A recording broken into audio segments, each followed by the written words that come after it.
The survival mode, this phenomenon, keeps you alive. It keeps you from getting hurt more, keeps you from getting in trouble more, it keeps you from injuring yourself more. It protects you. But it can't be the mind that leads you. It can't be the type of framework that determines what you're going to do and what you're not going to do. Do you know why people find so amazing? I'm actually in this amazing place talking about amazing, by the way. Walking here with my little one. But do you know why people find so amazing that they have acquired all this knowledge? They have read all these books. They have attended to all these seminars. They have learned so much knowledge. They gain understanding of so many aspects of the things that they want to do. But things are still not happening. They still can figure out why. And I'm going to tell you why. And the reason why I know why is because that was me, okay? Going from book after book, course after course, seminars, private consultations, just trying to get as much as information as I can to do the things that I want to do, to paint better, to record better, to write better. On this day and age, knowledge is not the most important asset that you have. You can just open up ChatGPT or Claude and learn everything that you need to learn. The information is always there at all times for you. And if you don't know how to get the information, you ask it and they tell you how to get the information you need. It's not information. It's more than ever before mindset. Because knowledge doesn't create transformation. Action does. But to take action, you have to be in the right mindset. You can try and keep trying so hard to get to the right place that you want to be in your business, the right place that you want to be in your career, whether if it's music or arts or holistics, whatever the heck that you want to do.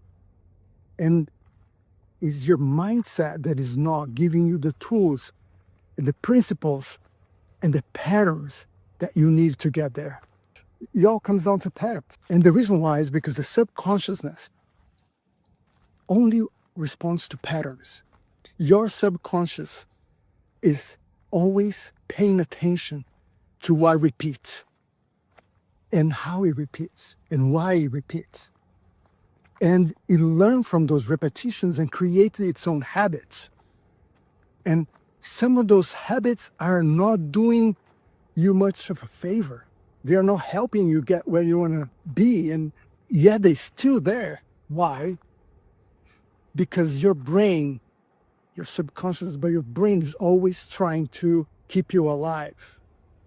So it's going to always use the mechanisms that it worked to keep you from hurting yourself or hurting yourself again or getting in some kind of trouble again or going through some uncomfortable experience again. Why it keeps doing it? Because it worked. And this is the evidence right here. You are alive. I'm alive. So my brain and your brain are thinking, oh, we did a great job. We're still alive. But that's one point that, do you want to be only surviving? Do you want to be only thinking in a way that keeps you alive one more day? Or do you want to start creating the type of life that is actually worth being alive for? Because it's completely different. It's a completely different state of mind. It's a completely different way of seeing. What's the point of living in survival mode if you're not actually not getting to where you want to be with your life? The survival mode, this phenomenon, keeps you alive. It keeps you from getting hurt more, keeps you from getting in trouble more, it keeps you from injuring yourself more.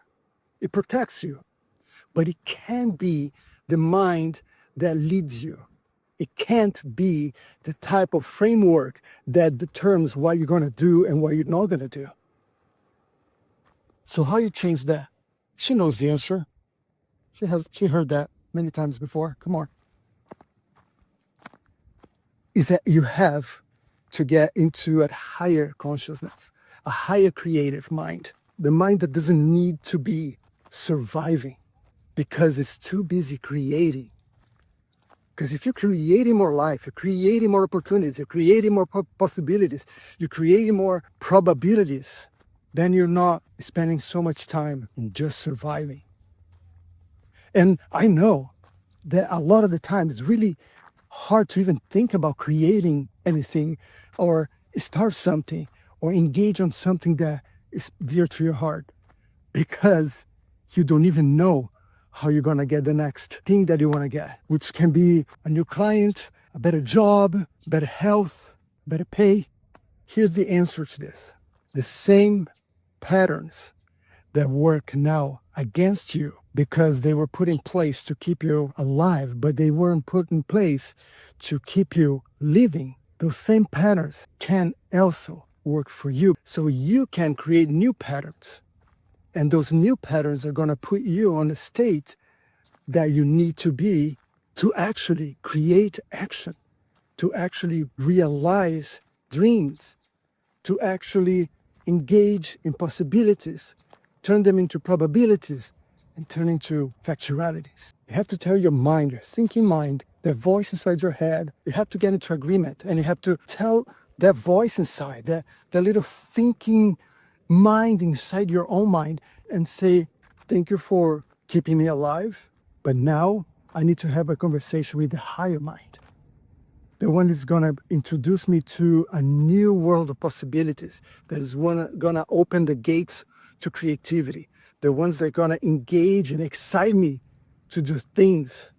So I don't just get up every day just to try to get through the day, but I get up every day to create the type of day, the type of life, the type of relationships, the type of business, the type of music, the type of world that I want to live in. And you're going to start introducing new patterns. And you can't change all at once. You have to take your time. It's a process. You have to be patient. You cannot outsmart your subconsciousness, but you can work with it. First thing that I wanted to do, and that's how everything starts. If you don't do this, nothing else is going to work. You have to start here. You have to start noticing your patterns, your behavior, your disciplines, and you have to start noticing those and take note. And those things they're doing, they're not only not bringing you to the space you want to be, but it's actually keeping you away from it. You're going to start writing those on your not to-do list. That's a good start. And if you can just do this for like the next 2 to 3 weeks and see what happens, I really want to know how that works for you, because for me, it was transformation. And transformation is not something that happened like a shock, like, oh my gosh, everything is different. No, transformation is very subtle. Real lasting transformation is subtle, so you have to observe it. You have to pay attention to it. You have to keep your mind clear to notice, because sometimes it's not going to be what you want it to be. But I guarantee you that it's going to be what you need to be.